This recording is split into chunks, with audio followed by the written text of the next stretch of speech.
Hello everyone, আমি অনুশ্রী চলে এসেছি তোমাদের জন্য ছোট্ট একটা নিউ মিনি ব্লগ নিয়ে। তো এটা ছিল আমাদের কামাখ্যার দ্বিতীয় দিন, মায়ের দর্শনের দিন। তো আমরা ভোরবেলা রেডি হয়ে গেছিলাম 3টার সময়। যাওয়ার কথা ছিল কিন্তু 3:30 বেজেই গেছিলো, বুঝতেই পারছো বাঙালি মানেই লেট।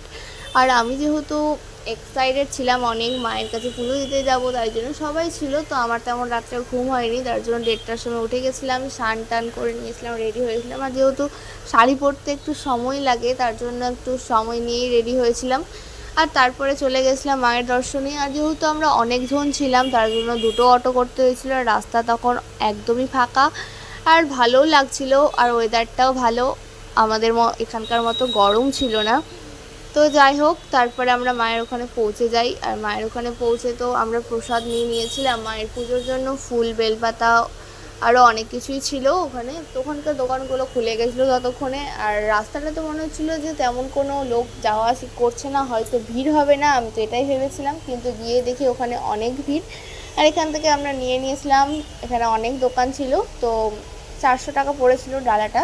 তার মধ্যে ছিল মায়ের শাখা, পলা, আলতা, সিঁদুর, ওড়না, মায়ের জন্য ফুল, একটা জবা ফুলের মালা, আর প্যারা, ধূপকাঠি, ব্রেসলাইট, এই কয়েকটাই ছিল। আর 400 টাকা নিয়েছিল। যাই হোক, তারপরে আমরা চলে গেছিলাম লাইনে দাঁড়ানোর জন্য। লাইনে দাঁড়াতে এসে গিয়ে দেখি যে না, অনেক ভিড়, যারা আমাদের থেকেও আগে এসে বসে আছে।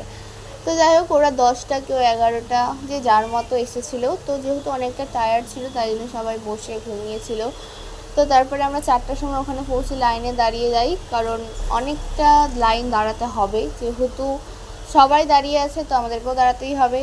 তো যাই হোক, আমরা 4টার সময় লাইনে দিয়ে দেখি, দেখো 6টা বেজে গেছিলো। তখন অন্ধকার থেকে আলো, দিনের আলো চলেই আসে। তারপরে আমরা চলে যাই লাইনের জন্য, টিকিটের জন্য আমাদেরকে লাইন দাঁড়াতে হয়।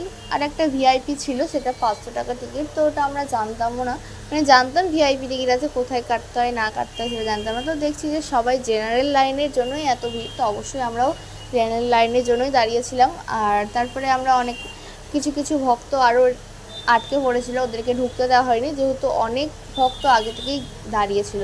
তো যেহেতু অনেকক্ষণ লাইনে দাঁড়াতে হবে, তার জন্য জলের ব্যবস্থা করেছিল। সবাইকে জলের বোতল দিয়েছিল একটা করে। তো আমি যেহেতু উপোস ছিলাম, তাই জন্য আমি জলটাও খাইনি, ভেবেছিলাম মায়ের দর্শন, মায়ের পুজো দিয়ে তারপরেই খাবো। আর এদিকে দেখো প্রচুর ভিড়, মনে হচ্ছিল যে কখন শেষ হবে লাইন। তো অপেক্ষার পর অনেকক্ষণ পর, 1-1.5 ঘন্টা পর আমরা আবার লাইন শেষ করে টিকিটের কাছে পৌঁছে যাই। আর টিকিটের কাছে যখন পৌঁছোই, তখন মনে হচ্ছিল একটা শান্তি, যে না আর কিছুক্ষণ পরে মায়ের দর্শন, একটা এক্সাইটেডমেন্ট কাজ করছিল তখন।